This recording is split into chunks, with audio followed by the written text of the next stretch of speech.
Good evening, and welcome to DIA's Readings in Contemporary Poetry. My name is Christine Howe. I'm the Education Associate here at DIA. Unfortunately, Jasmine Raymond couldn't make it tonight. The Reading Contemporary Poetry series is made possible in part by Barbara and Charles Wright, an anonymous donor. I'd like to give a special thanks to Patrick Heilman, Sarah Kovac, Jean Dreskin, Nikki Sebastian, and Rebecca Rice for all of their help with the event.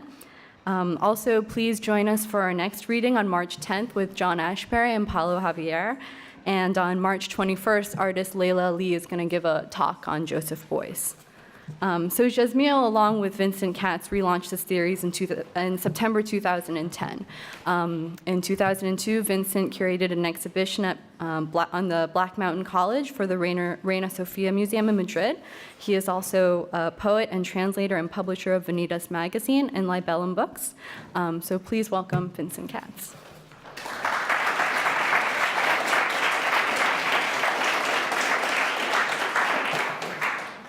Thank you, Christine, and welcome, everyone. I'm really excited about tonight's reading. I think it's going to be a really excellent one. Another one in our series of intergenerational readings. They won't necessarily all be like that because we finally realize that there are people that fall in between. But here we are today with Paul Foster Johnson and Anne Lauterbach. Paul Foster Johnson will read first, followed by a short break, and then Anne Lauterbach.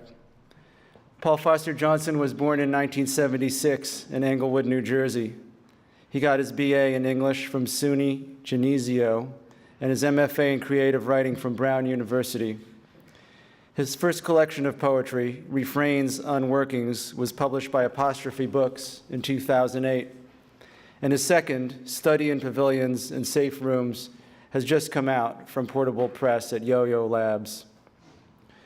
With E. Tracy Grinnell, he is the author of the GONG Press chapbook, Quadriga. His poems have appeared in The All, Jacket, Cannot Exist, Gam, Eog, Fence, and Octopus. From 2003 to 2006, he curated the Experiments and Disorders reading series at Dixon Place. He's an editor at Litmus Press and lives in New York. Beginning this fall, he will be the editor of the Poetry Project newsletter.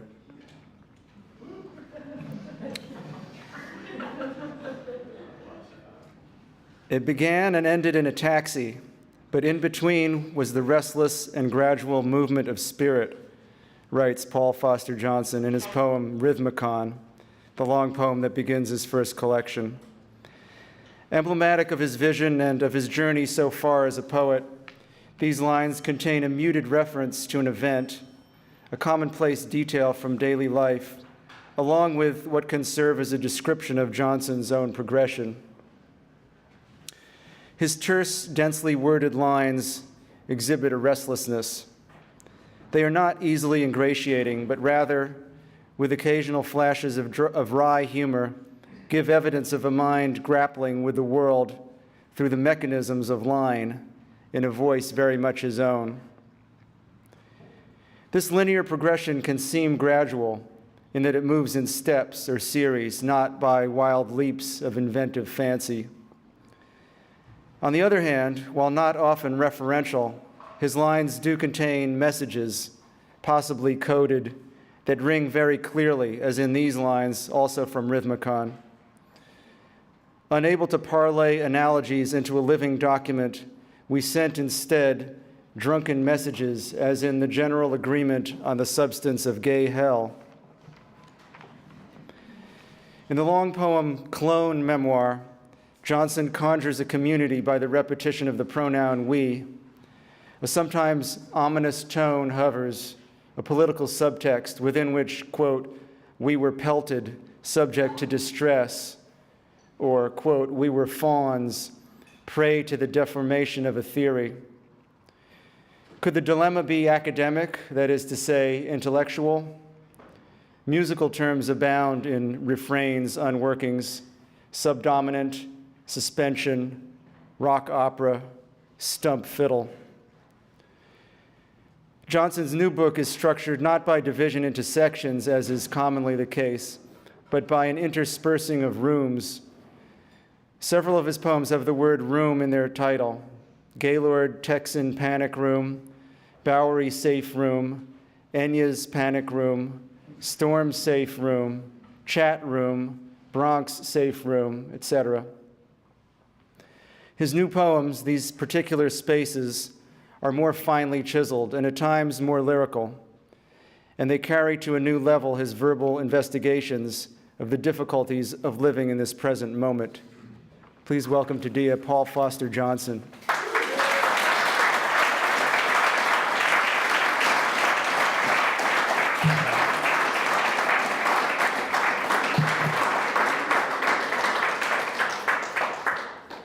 Thanks so much, Vincent, for that really beautiful introduction. And I just wanted to say I'm really excited to be reading with Anne Lauterbach tonight.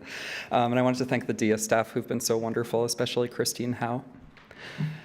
So I'm going to read from the new book. I think Vincent said it all, so I'll just start. Fountain of Friendship. Let the ban on graven images exempt the squid flotation, so inelegant on land, for our memory of sisterly affection in the waves was wiped by bullhorn. This is the danger of going in for multitudes. You would have to be plucked out, if pushed in, by smoldering teens who blurt their untranslatable death wish. The message they bear is think like them, lest they win. It departs on its side, leaking adjustments of the new year and the redolence of vinyl and tape. I turn red emoting, the squid among my greatest influences, having known the crowd from when I was left out in the elements to correct my wheezing. Though the lawn is dead in winter, there is major preening in the trees. Competing with the theme, we show our care for the environment, or at any rate disintegrate. Gaylord Texan Panic Room, for Philip Marinovich. I like how a shadow gets artificially long if I trust that it veils the unsayable, a convergence that recurs in listening to songs about drugs when exercising, thinly veiled, sweatsuit inspired by Oscar Schlemmer, Lee Bowery, and Teletubbies. The cotton ball shrubs are rendered to scale, but you cannot run to the lake as it appears during undocumented drinking, where divine rays of light over a water attraction distribute ridiculous comfort. He emerges out of nowhere, as if from behind chaise lounges, experiencing syncope that gives meaning to procedures while reading manuals in hill country. A thorax bearing scars of childhood surgery condenses every straight boy who has made himself available. Here, I signal ambivalence about sausage fests, like polluted sunsets or their artificial beauty, always worried that the outcome will be confused with funk art. Bowery Safe Room.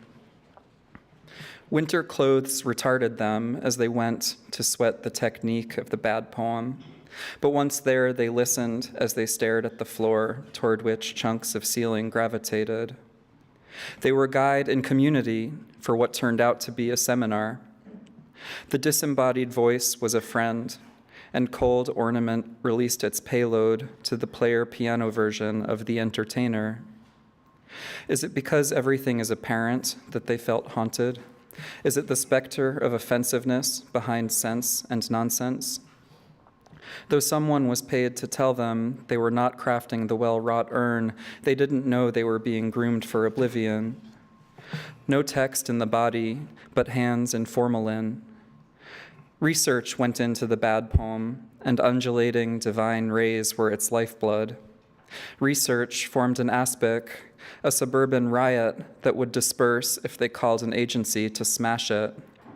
They knew nothing when they started, but learned to walk in the truck spew toward the only thing of significance, accompanied by something of the abyss in the melancholic tones of people's phones.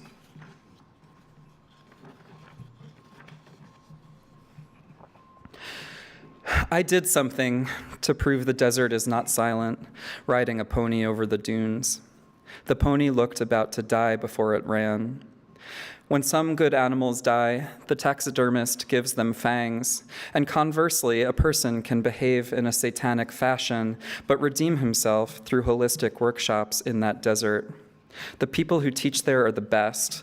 Afterward, you will spread your wings like a cormorant. When you re-enter society, people will invoke Wallace Stevens to make you feel better about your job, and you will.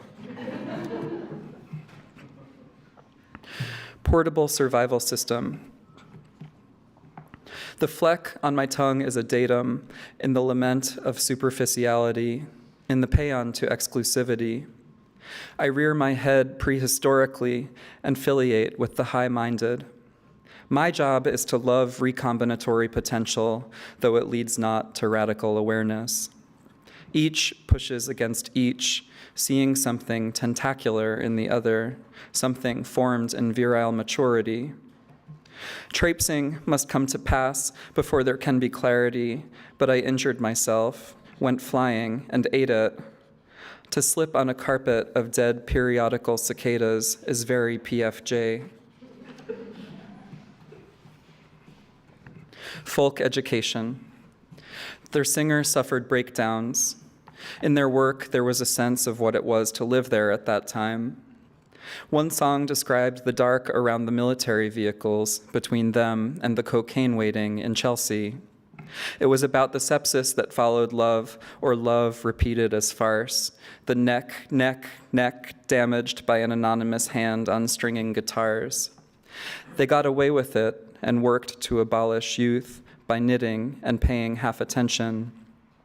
I thought I was in love because my sentiments were matched by a generic, abiding sense of unfreedom. Nothing survives lovers descrying the red flags of old flames. Nothing is more relatable than an unreasonable person operating subtractively, indulgently, out of exasperation.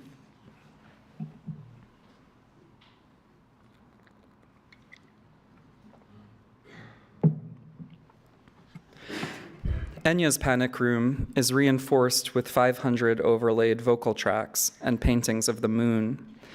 Paintings that were in your face, thunderous Pentecostal paintings, virtual, not illusory islands of the ideal backdrop are uplifting. This is the direction I am headed, like I'm in a cloud chamber, meandering with some stray things flaring. It is a sophisticated enclosure I hope never to use. Binder clips affixed for draping turn pain into art, perfecting a cape with sleeves, zhuzhing the Dorian brooding on the happiest day of my life. Visual agitation.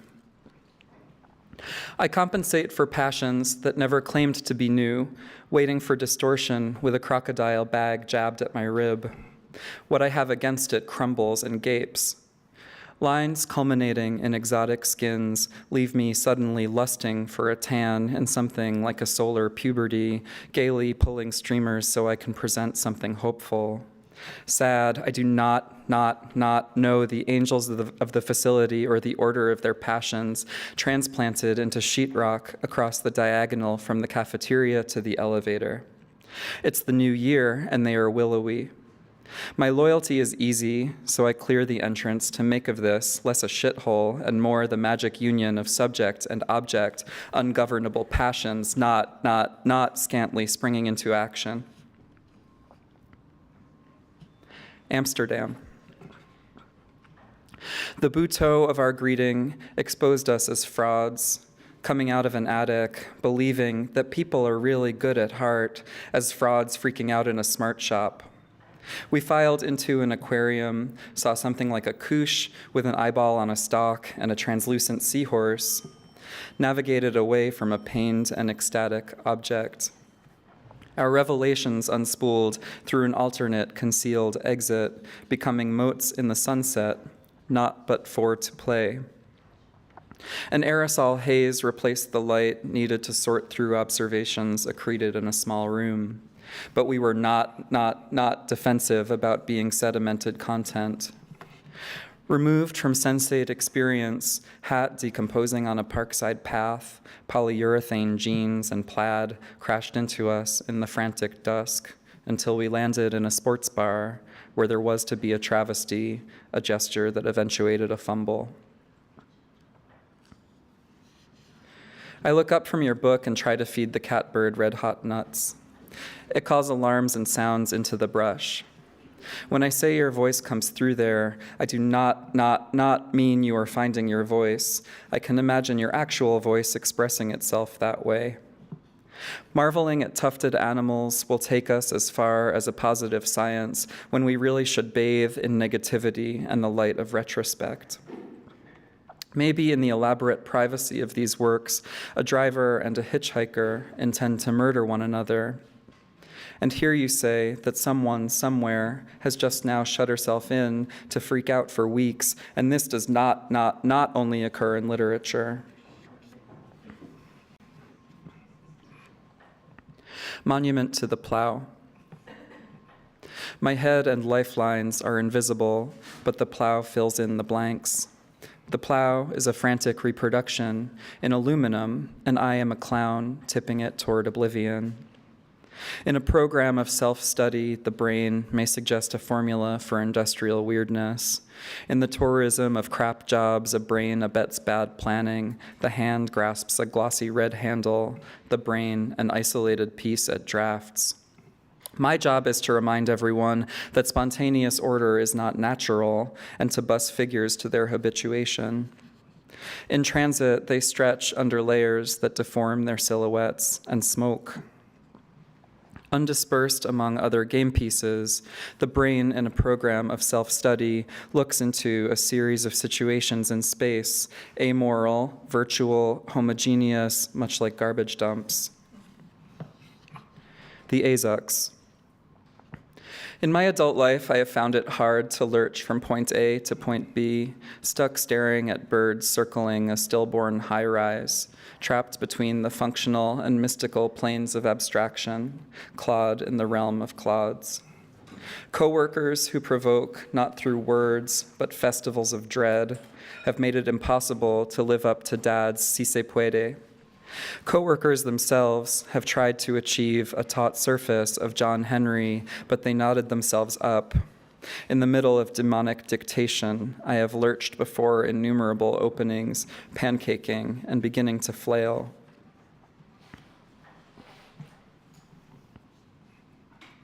Colonnade of States. Happiness, long in coming, mists the windows of the theme restaurant. A guard with a cleft forehead works wordlessly on our compulsion to submit. Ours is a nation run by military bureaucracy, but here its absence is generalized into an atmosphere of control and more basement bars accommodating travesty. It becomes necessary to shrug off the Libra need to decode the shiny ties at business lunch. Beneath a ring of golden women assembled from compossible worlds or hallucinations or lies, I feed the creative principle copious saliva, a sequence of code spit-valved into headphones that furnish me with nation language as late as 2006 and hope. Palace of Youth. I was enthralled to a cadre of guys for whom Beckett was an ideal father up in their voids. My favorite said she was a lone wolf. I saw her examine the ground outside the library, then break into a run. She could not stop adjusting herself when chucked into the force field. I did something at work, flouted a guideline, giving gifts that made contact with my colleagues' bodies. So many shared so few pieces of leather furniture on a break from abolishing despair with some contortion. Mysterious fumes caused me to smush consonants together like in hymns. I saw what was at first my date with dentistry. My lazy eye darkened everything into bullet points, bluish, and speaking from a place of hunger. Storm Safe Room. If you get burned resisting a closed system, you may be paranoid about clarity. Dust eddies up the street in sympathy with your nervous illness. The wind roils a patch of pachysandra and flowers with petals like dark leaves. Your disillusionment is a dreamy species of jellyfish. There are others who prefer compact, propulsive effort. You are all having simultaneous breaks through.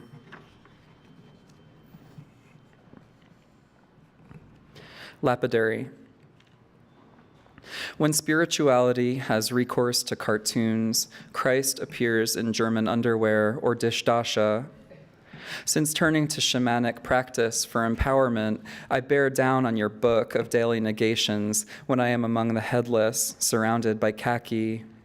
Shifting, I try to nail the right carriage for the new maladies of the soul. She says they must be broken in as she inducts me into the chamber of wonders. Oh, the room is immaculate. She said it would be a horn of plenty, and it's more like the obelisk of everything existing. When I need more, I just point to what I want with this goat-like extremity.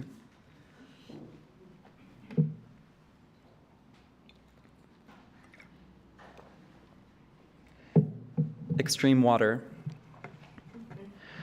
Maybe the Appassionata will drown out every other sound in the mall. So happy to be here, thanks to the mastery of a river with concrete, though my consumer role obliges me to walk away in disgust and to return with a new offer. The absent copula makes me unsure. I just shower in palatalized consonants that fly from gilded mouths. The river must have been diverted for paving, choked by lily pads, and without an easement for frogs. You would have to be plucked out if pushed in by the smoldering teens.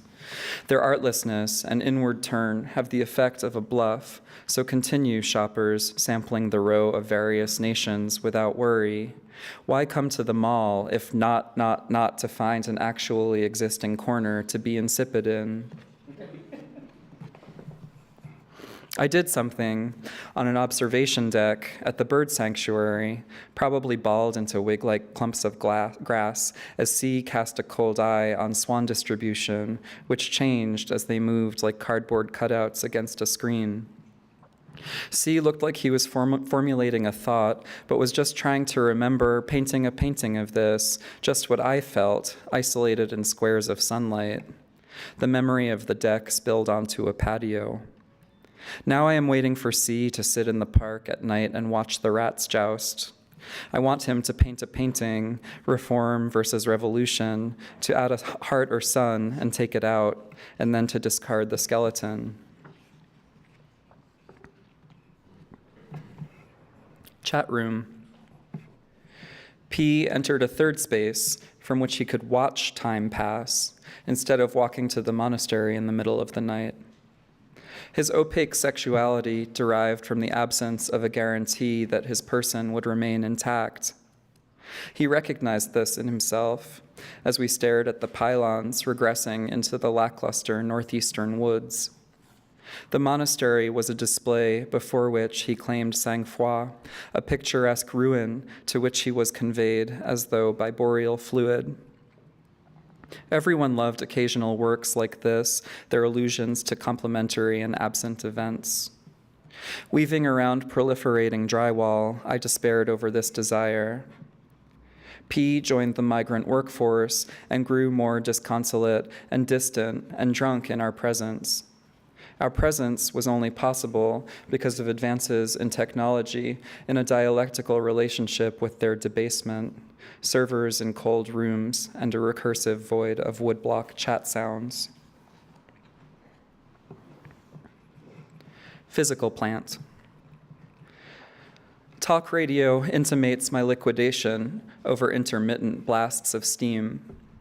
Because already underway, it can be apprehended. Tears that are a function of cold air derange my supervisor. He imagines talk giving way to claxons, whereupon we'd throw ourselves into a fosse. Evangelists, we hear you and know you are all thinking long and hard about our cupcake atavism. To appease you, we affix naked dolls to a black cage and wait inside. Clinging to the cage, we want to kiss the evangelists, the real curators, despite our spiel. We are whisked along a transverse by a pickup in constant flight through winter wind. We trick ourselves into subscribing to the perspective of a fetus whose stance was fierce. Callers are angry about passing out of objecthood and into being conduits of sensation, collections of cells cathected by the immorality of debt.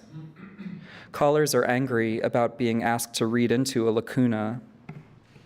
Often we are required to return to a cage in the lackluster northeastern woods with the consolation that the dead are spared some agency, sometimes winning things and maintaining semblances worth seeking. Kunstkamera. It's okay that you look like one of Peter the Great's monsters. I like a goblin king in criminally tight pants.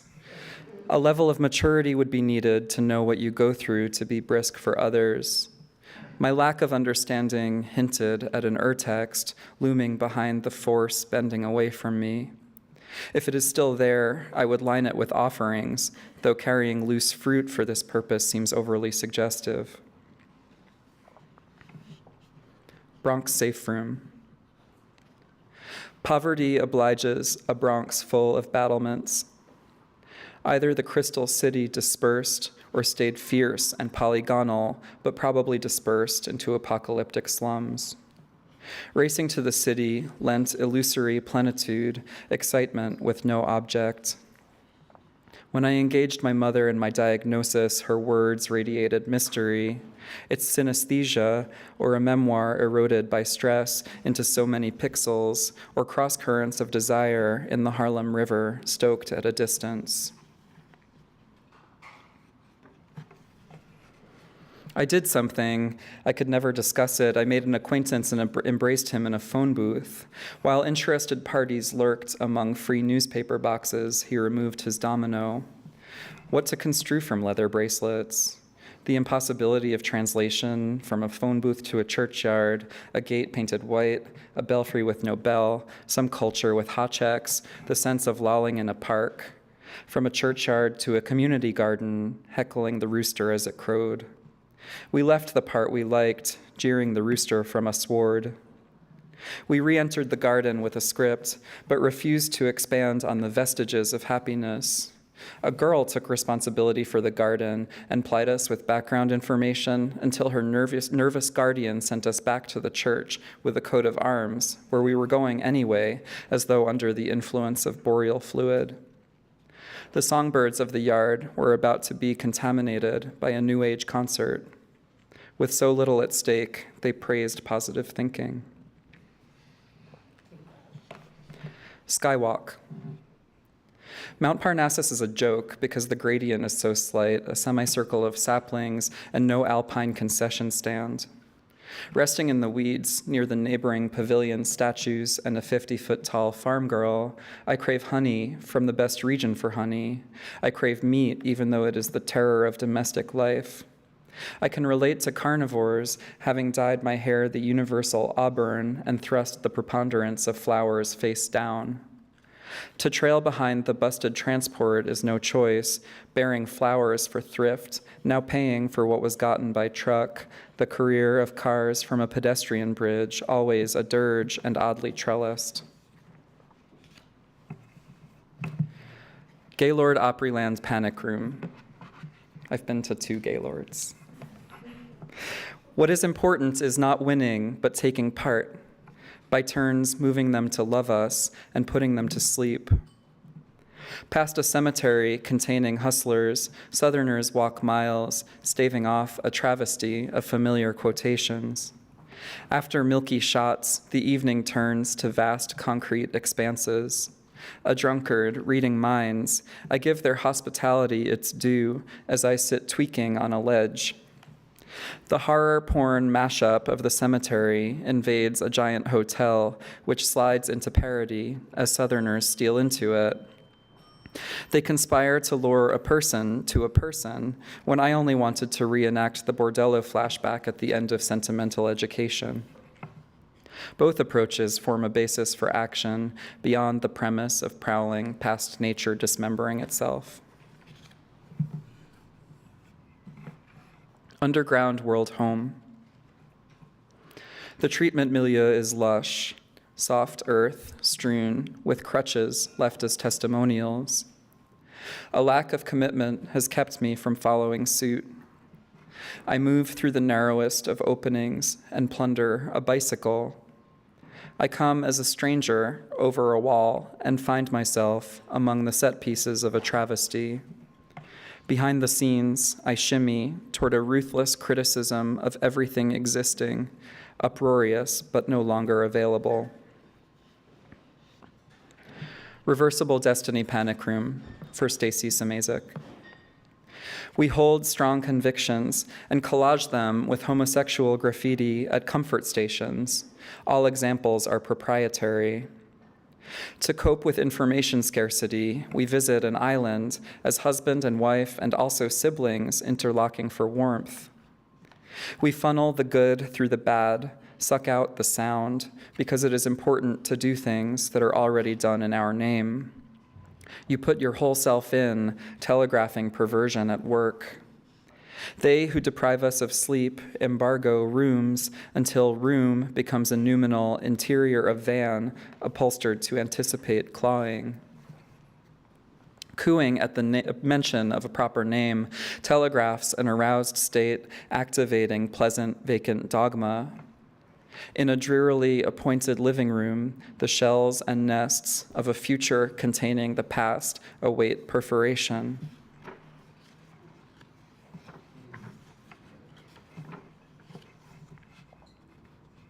Urban beings. Without responsibilities, you are left to repent at leisure. Concrete pulled away reveals the scandal of trees' gelatinous selves I have been chained to. Birds tear into sacks of prepared foods. If their aggression were not improvised, they would continue attacking the myrtle. Saved in an apartment, burnt and looted and or unitary and urbane, then layings on of hands, sensitivities and self-parody, concrete floor and insulation of private meaning. Our bodies are prisons. Our prisons are overcrowded metaphors. Palace of Arts. In condemning Mount Parnassus as a joke, I am bad, dissolute, literally dissolved, unwilling to be seduced by curatorial prowess, by rows of bushes appearing as ground glass opacities in the lungs of the dead space. My bad, unblocked approach overruns it. I thought it was impenetrable and should have known it was not from what it exuded, i.e. the surrounding sky, aflame with truth receding to invisibility. Once in the booth, I look out through a one-way glass. The space was killed by the lack of spontaneity of you-know-who. His hidebound vision could not foresee our being thwacked by hanging wires, our being scarred for life in disassembled exhibition halls. Intimate immensity safe room. The germ of the house is a paraphrase of the windowless, doorless chamber we mince toward. We want to go somewhere even more remote and see a bald eagle erasing its kino pravda, see the fossil record of absence and dread of the inevitable in a forest setting after which we can sport fictions. We want to go to the sea at low tide when it gives up prefabricated shelves and a creature will launch itself upward, suffocating for our benefit.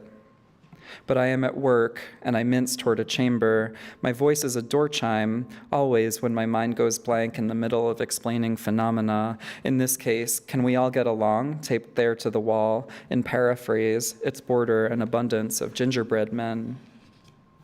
I would not flinch, though sensible, to typography insofar as it conveys a person, like God in all caps, or one presently lisping, awakened by art, which it uses to jog something in itself. It hammers its terms into a shape as someone branches out from a peach sweater to a pink shirt, hearing crashing noises as everything outside backs up. Atomic raw material. Let me be less attracted to anarchy in the new year, Let me find an outlet for fatal obsessions. Let me grind on domesticity.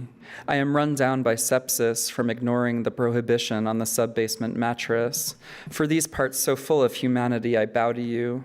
The shards you inspired sink to the bottom. Thanks for the aggression of nationalist traditions. Thanks for a first wave of aggression followed by pictures of dead birds and a disc covered in icing and spit. You keep probing my willingness to engage with one block left and longer with the gate disturbance. Refinement without end has exhausted me during coffee hour as the fear of making sense has impressed itself in the dark of all description.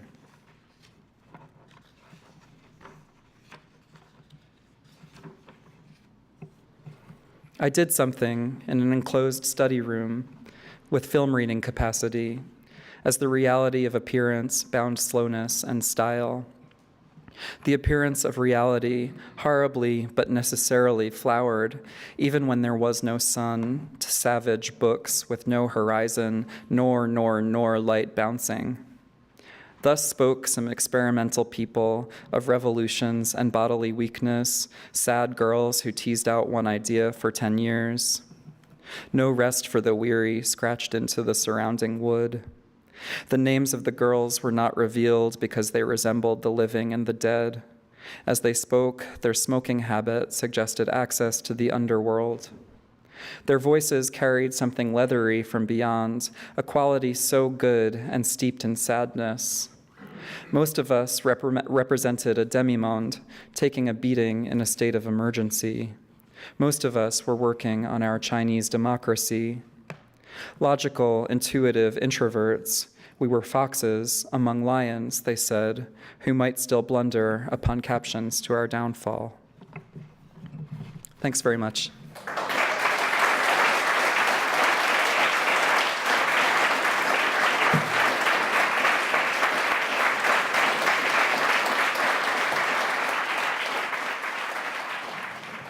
It's a pleasure to welcome back to DIA Anne Lauterbach for possibly the 6th time, something like that, 5th or 6th. And it's a real pleasure for me. I've been a huge fan forever, as I'm sure all of you have as well. Anne Lauterbach was born and grew up in Manhattan, where she studied at the High School of Music and Art. She graduated from the University of Wisconsin-Madison with a BA in English and did graduate work at Columbia University, after which she moved to London, living there for 7 years. As the director of the literature program at the Institute of Contemporary Arts, she invited John Ashbery to read there in 1971, a formative experience for London and for Lauterbach, about which she has written and spoken. She returned to New York in 1974, working in art galleries and then teaching full-time. She's the author of 8 books of poetry, including, in reverse chronological order, Or to Begin Again, which was nominated for the National Book Award, Hum, If in Time, selected poems, On a Stair, and, for example, Clamor, Before Recollection, and Many Times But Then, as well as a book of essays, The Night Sky, Writings on the Poetics of Experience, from 1994. Her collaborations with visual artists include Thripsis with Joe Brainerd, A Clown, Some Colors, A Doll, Her Stories, A Song, A Moonlit Cove with Ellen Phelan, and How Things Bear Their Telling with Lucio Pozzi. She is the recipient of fellowships from the Guggenheim Foundation, the New York State Foundation for the Arts, the Ingram Merrill Foundation, and the MacArthur Foundation. She's the Ruth and David E. Schwab Professor of Language and Literature and co-chair of writing at the Milton Avery Graduate School of the Arts at Bard College, and visiting core critic at Yale University School of Art. She lives in Germantown, New York. I used to think of Anne Lauterbach as an aleatory poet, but now I think of her as a poet of the earth. Reading her early poems, one has the uncanny impression that every word is grounded in some particular experience, which is not stated, but swiftly evinced in tones that are almost conversational, or could be conversational if one were lucky enough to find oneself in the presence of a most musical and elusive conversationalist. Although composed of sentences, her early poems never seem literal. Quote, "The bloom stranded somehow in a glass, and a view of marvelous, slow-moving things, nameless because I had run out of names," she writes in Then Suddenly. By the time of her book, Clamor, published in 1991, her lines began to break up, at first into two-line stanzas, as in the poem Prom in Toledo Night, with its epigraph by Michael Palmer. This emphasis on breaks caused her poetry to have more unexpected pauses. Prom in Toledo Night begins, quote, "A new heat comes up on a grand scale. Were we waiting for it? As for a link, ask about sugar? Well, the heat is here. I thought I would speak of it, for someone to adjust the antenna to the recent suburban content, how much sky is now blocked." And it continues, its music breaking but not stopping until it ends. Still later, words began being strung across the page, flying, or at least released from their lineal moorings, and by implication, more released from their subtexts, which yet remain present. Probably the moment I'm thinking of when I think of Lauterbach as an aleatory poet. In a review of her most recent collection for Jacket magazine, I wrote, quote, "Lauterbach's poem Ants in the Sugar," excuse me, start that again. Lauterbach's poem, Ants in the Sugar, Blanchot Mallarmé, starts out obediently on the left margin, but soon begins shooting out the right, breaking rank in outbursts such as quickening, surrender, phantom aptitude, coming farther out, leans asking, who has bagged the plot, who nags, as if it were a wall of light, etc. This is actually a productive way to begin reading Lauterbach.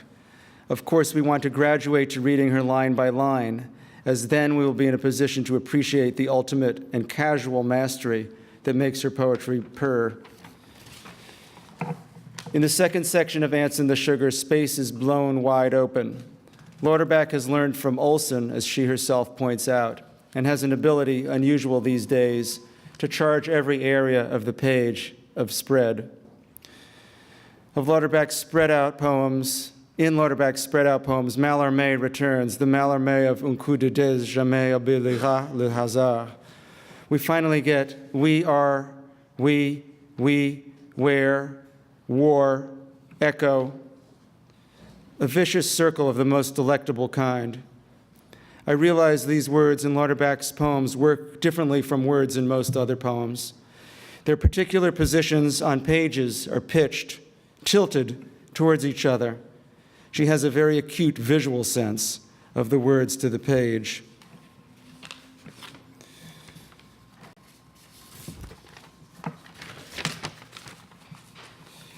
Her book title, Or to Begin Again, seems about to complete a sentence when combined with two earlier titles of hers, Many Times But Then and For Example.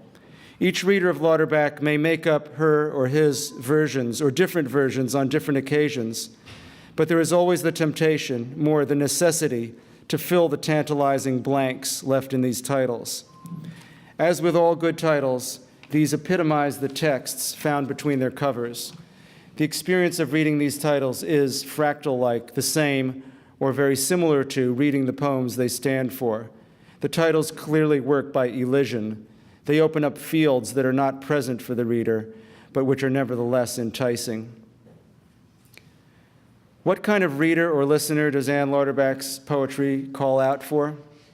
One who is attuned to music, who has time, who is able to continue the conversation at the finely tuned pitch she has established for it.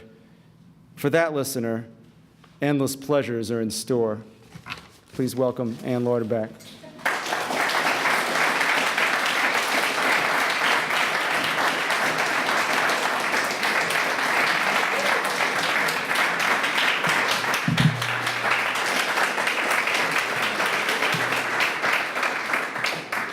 Thanks. It's great to be back at DIA. It's also great to be back in my hometown, which I miss hugely.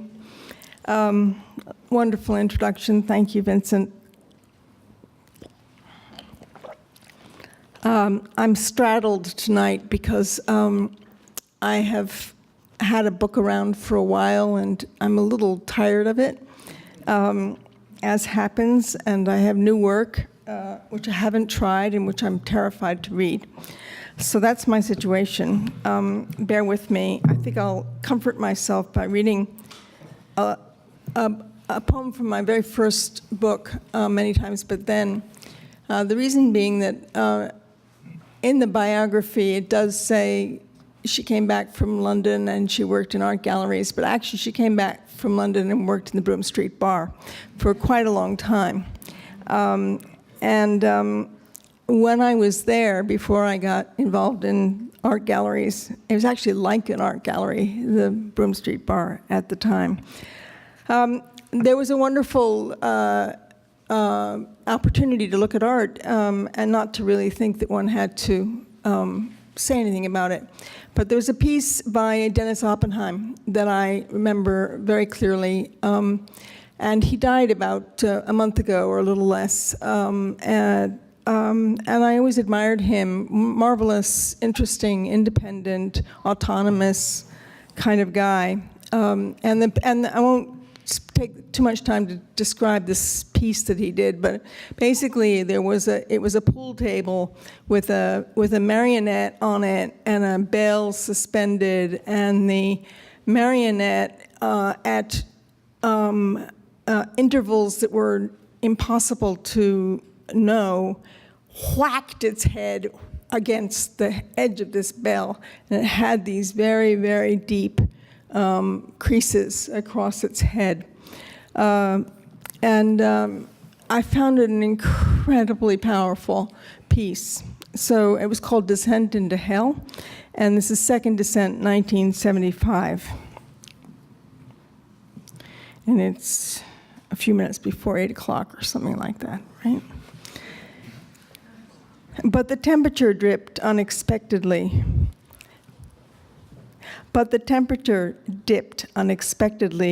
These inner states can be dangerous even with soft focus, so they flare after spending hours and hours in bed or tucked under a log in the wet woodlands.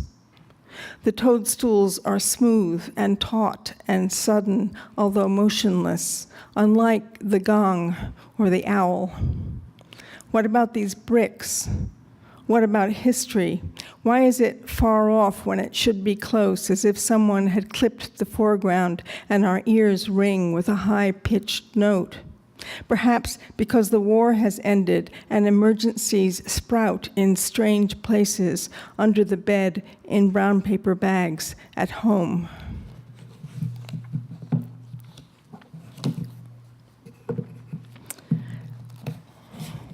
So I'll read a couple of poems from Or to Begin Again.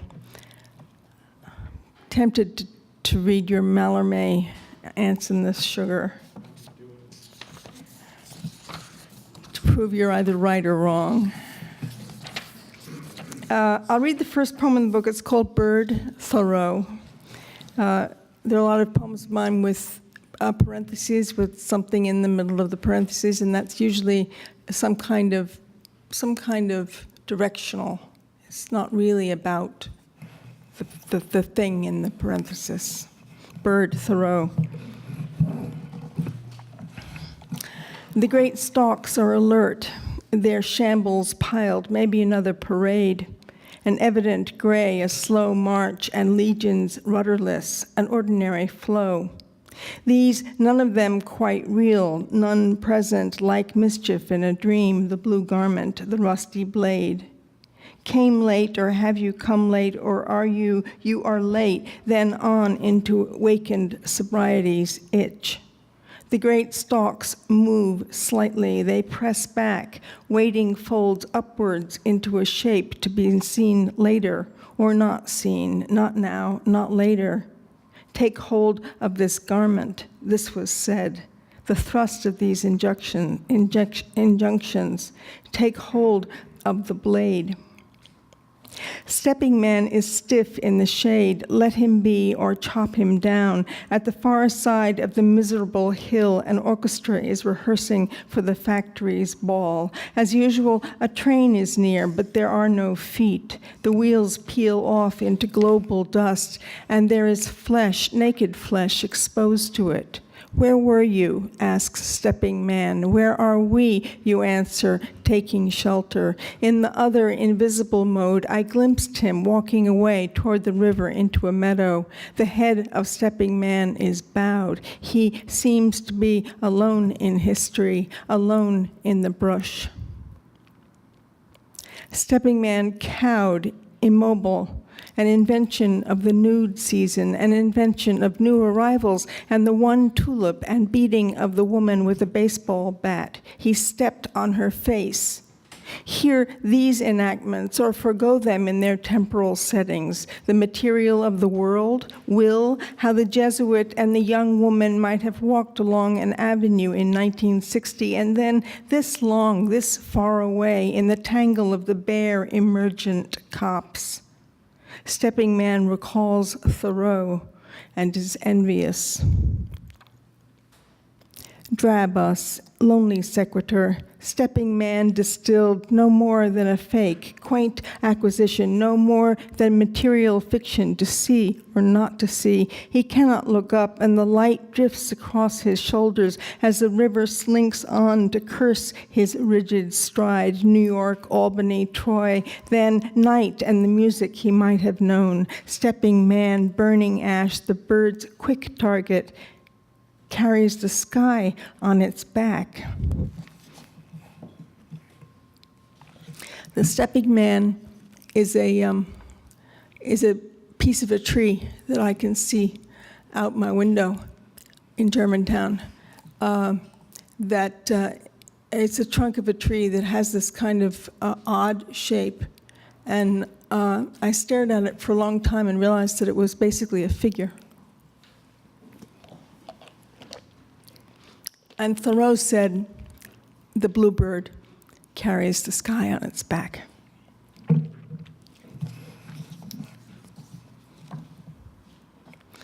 All right, now,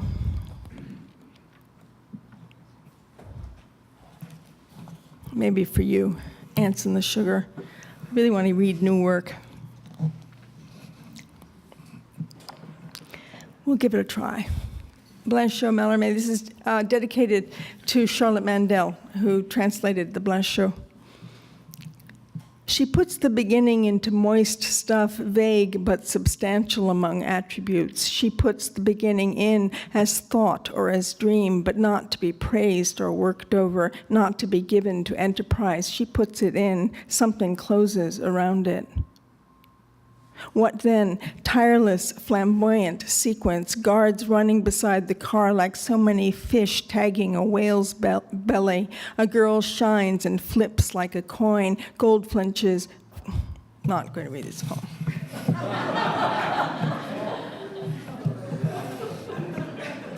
Maybe we'll come back to it.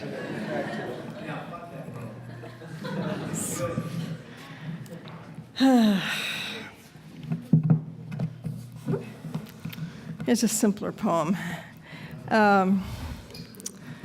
Since I'm here, Elegy for Soloist. No, I won't read that either.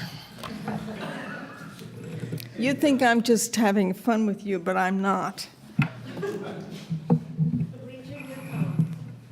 That's what's going to happen, it would seem. Okay, so I've been writing a lot of prose, and these are certainly not prose, but we'll see what we can do with these.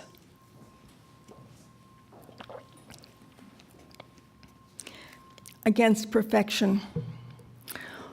All that left aside, left awkwardly on that side, done away with in immediate neighborhoods of chivalry. Wait, under the cleft sign to read will be continuance, a kept event because there was a delivery of sorts, because it had come to pass near. Wait, Old Tingling sat down, sweaty, thought the portrait was of Mick, thought she had long hair then stopped, wait, and wanted these not to die, not to pass on. Wait, the lad's charmed by the lad, his demeanor, thank you, so young, among the crowded, the high bed lifted, charmed, while the gaze without therapy, without the car. Wait, she has this, she has the left hand a paper, she has the kiss long afterwards. They had passed, had kissed in the smallest room, had found the ring of fear. And still things happened, kept happening, went on, although the mode shifted in degrees and measure. Wait. Had these come withered now under such guise as the planet's remembered cycles, their friction carried out against clouds, anxieties, waste, then what was planted or planned would approach through the center of conviction, yea or nay, buttressed into abstraction, possibly scented with lemony highlights in our visual age. Okay, I too have had it, the tale, the tremors, the incidents so enjammed that only the edgy molecule catches on, breathes its minuscule agenda onto skin like that of a peel, the peel of evening against high bricks, the peel of an orchid's deadly grip on perfection. This is definitely for you, Vincent. It's called Black Mountain Aside. I taught a course on Black Mountain College last fall at Bluebird. Very strenuous. I guess I'm not going to tell you who these people are. You'll either recognize who they are or not. It doesn't really matter. Black Mountain aside. Everyone was pretty in 1950. Everyone was pretty in 1950. You can tell from the photographs. Everyone was pretty. Bill and Bob and Charles were very pretty in 1950. Maybe not Charles. He was big, but not very pretty in 1950. Being very pretty in 1950 was part of the bargain. It is still part of the bargain. And with whom is the bargain? On what were they betting in 1950? Oh, they were very pretty. Franz said to Dorothea, "You are not black and white. You are too pretty to be black and white." Imagine saying to someone very smart in 1950, "You must be in living color."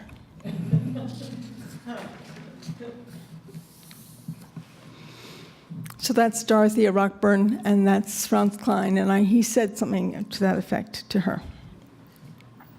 Glyph.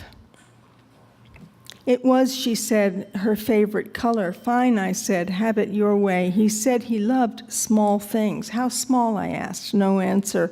A book arrived in the mail I did not order. The leaves, many of them, were falling. Perhaps I thought it was sent just in case. It was, she said, her favorite color. A dog barked. He was new to the neighborhood. Fine, I said, have it your way. He said he loved small things. A book arrived in the mail I did not order. Today was more or less full of surprises, something in the mix of habit and hope. Surprise, she said, is a kind of call. Perhaps, I thought, it was sent just in case. To what or to whom are you referring? I refer, she said, to the dog. How small, I asked. No answer. The leaves, many of them were falling. A dog barked. He was new to the neighborhood. It was, she said, her favorite color. Do animals forget? I asked. The leaves, many of them were falling. Something in the mix of habit and hope. A book arrived in the mail I did not order. How small, I asked. No answer. Today was more or less full of surprises.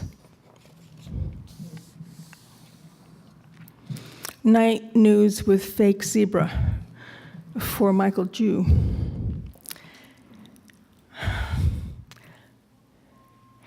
Let us move more quickly, night, now night, star-encrusted, opulent.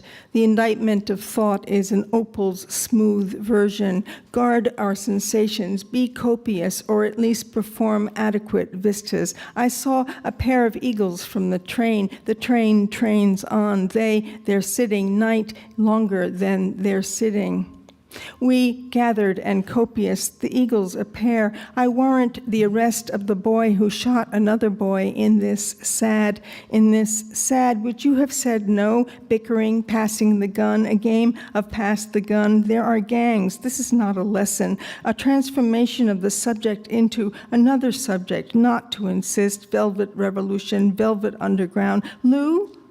Hello, Lou? Can you hear? I'm here in the dark church, imagining an improvised history, as if channeling the news. The eagles sit at the edge of the river. The camera is out of earshot. Jack Spicer is about to speak into the nearest phenomenon, while the deer, spelled D-E-A-R, halts naturalism, and a new equation only you in the pews can solve. Are we lost among our subjects? The lone bobcat Andrew and I saw traverses an ancient incendiary commotion, hunting season under the big tent, and then there was a magician strolling along in broad daylight with something up his sleeve. There is a silver zebra on a silver tray in a gallery in New York.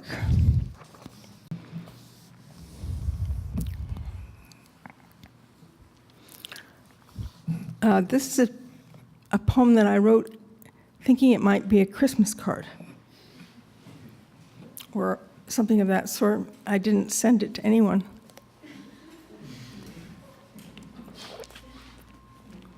It's a reprise of a form that I think I invented, but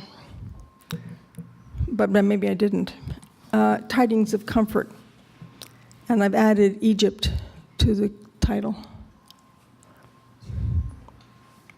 These tears are WikiLeaks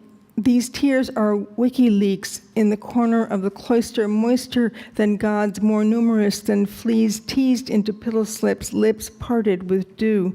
Who are you to doubt, shout, tirades belong to the many, plenty to do or not to do, lists, fists, and maybe some other bodily parts, darts through the night streets, knotted, plotted in the hibernating glossy season, reason enough for hell's bells that celebrate the fledgling human numen or trace or effigies fact.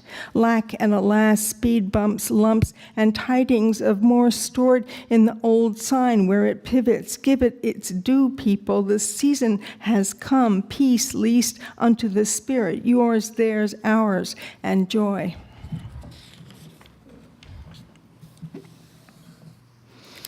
So I've written a set of poems, all of which are called Untitled, with the parenthetical something.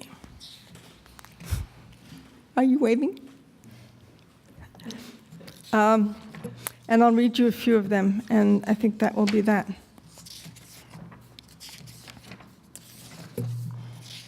So these are the sort of splayed ones. Some of them are sort of splayed. Untitled, The Disinherited. The writer's swan passes, quoted in a dark interior, as and of difficult, no signal. The photos, however, are sincere, the light dull on the swan equipped with mean beauty, some motion among those who belong and those who visit. Make no mistake, the land, its uses, its little shingles, theirs. Among us we hunt the fickle root, slide on over Hun. My brim is too wide, I cannot see out. Earnest collaboration among birds. Sing sweetly now that the branch is clean, fix the roof. I'm warming up for the real thing, although I still can't hear you under this sign, this sky booth. Unblessed forum counters relative merit, truth vortex, the day wet, late, the light dull, the barn massively pictorial, the house massively perfect, barn not empty, barn full of the weights of the dead. Here, have this, a clay sculpture of a naked girl on her hands and knees before a black thing. Gist, trouble, markets, war talk, the irreducible bad guys at the door, the sad gray cadets, stone the infidel. Vocabulary of lost causes meets vocabulary of found causes, and we and they launch combat, no signal. Of course, the present is open, is calamity in waiting, is marked previously unharmed as a frame. The present is endangered. Sell it. Incised on the heels of the domain, no time to set the sleeve, ratty logic of the shield, misgivings traced along the shore's bony apparatus. Come back, a call in the septic dream. The trees are marked for departure. The river is laced with icy isles. The negative is a posse. See how it rides across the game, how it spells exception after the ship, the ripped sail, the extinguished horn, the engulfed mass have passed on. The one we love is in this dungeon of blur, this mobile thread. How lucid this is depends on where you are from. Back home, shuffling men in slippers, a woman asleep on a slip. In a slip, or else back home she is awake and the sun lays stripes on her face through the blinds. We hear more recently that the estate has been abandoned, the marriage annulled.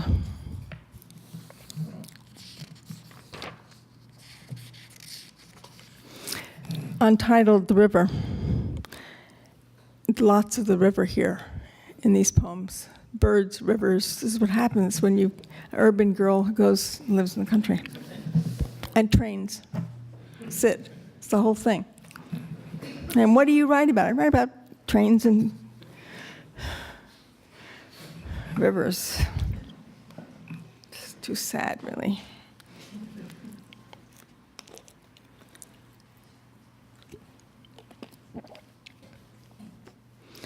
And Diogenes placed a crown of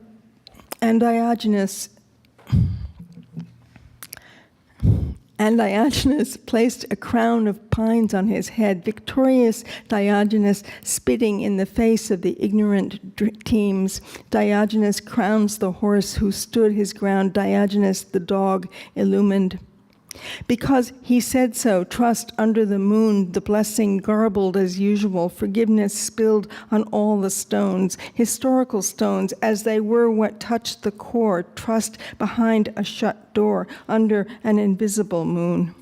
Because no one mentions rust across the river, sun tissue streaked or hairy, the familiar beastie hills, the atomic flaw, breasted and phallic, across the wide gray surface. All this companion, our material journey blown into a radiant scarf, as some remnant rhymed with its scant flow, or distilled into thoughts crowded integers, not to turn away, to acknowledge the tracks of sky marking our way, or drawn above in such yields no market could furnish.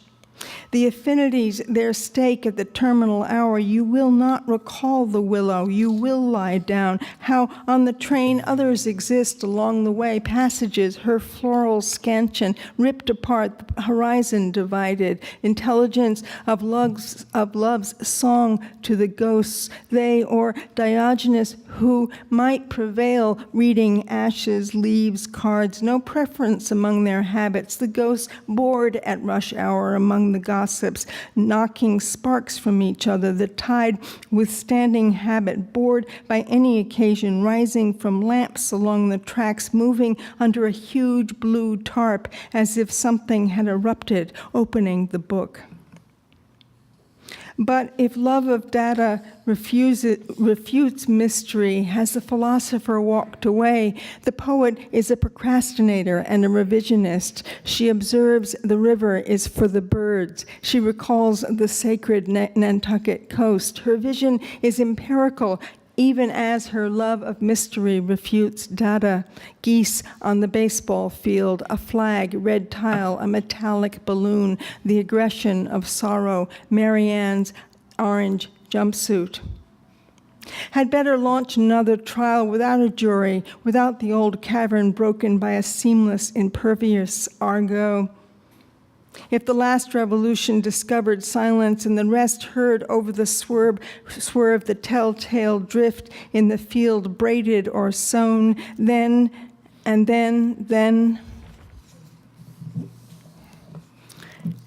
I think the last poem will be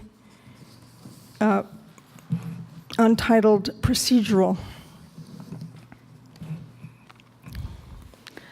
Usually biographical spill, never mind, or con like a snowball in hell, strain against operations of the sour physician, her lesions or lessons, her blank-rimmed scan across the universal cup, smashed dialectic of the entire. Usually biographical spill, never mind the oil having opened the signature of all things and peered into method, seeing there that a paradigm is only an example repeated and the empire of the rule hovering over the example like a snowball in hell, smashed dialectic of the entire, the laws of form whereof Paracelsus speaks, our alphabet strewn across the herbs, seeds, stones, and roots, or that then merciless recurrence of our nakedness, unmarked until remarked. The irrational disorder, usually biographical spill, unintelligible quotient of the real, abstracted through love, and such invitations taken to mean the consequences, sequential humilities of virtue, revealed while waiting execution in the eyes of the law. Trick. Winged creature stranded in oiled starlight, a shadow's weight filmed without sound, unfurls toward its catastrophic bloom, orifice of the ancient cave, concealed secrets deposited, born flashing into an astonished fount, toxic flames pillage the air. Usually biographical spill, never mind cold arcade. It is not that what is past casts its light on what is present, or what is present its light on what is past. Rather, image is that wherein what has been comes together in a flash with the now to form a constellation. Look! Deft market beckons toward a shelter, icon by icon. Trespassing, the dying creature staggers across the path of art's path, dragging omniscient sorrow. Zero is in love with A. These accidents happen. They are signs of things to come. Ask anyone. Ask the ghost in the machine that speaks the code's new emblems. Ask the crippled incubus limping up the hill. Ask the last of the evolutionists. The child of zero and A is unable to point at the thing that is outside itself. Say that star moves in swarms over the shadowless desert, attaches to the arc, waves under and over, and the radar of sound, not spirit. We are embarrassed by spirit. The grid attests to this geometrical spit informing the cluster of being digital mime, digital mime, digital mime, mime.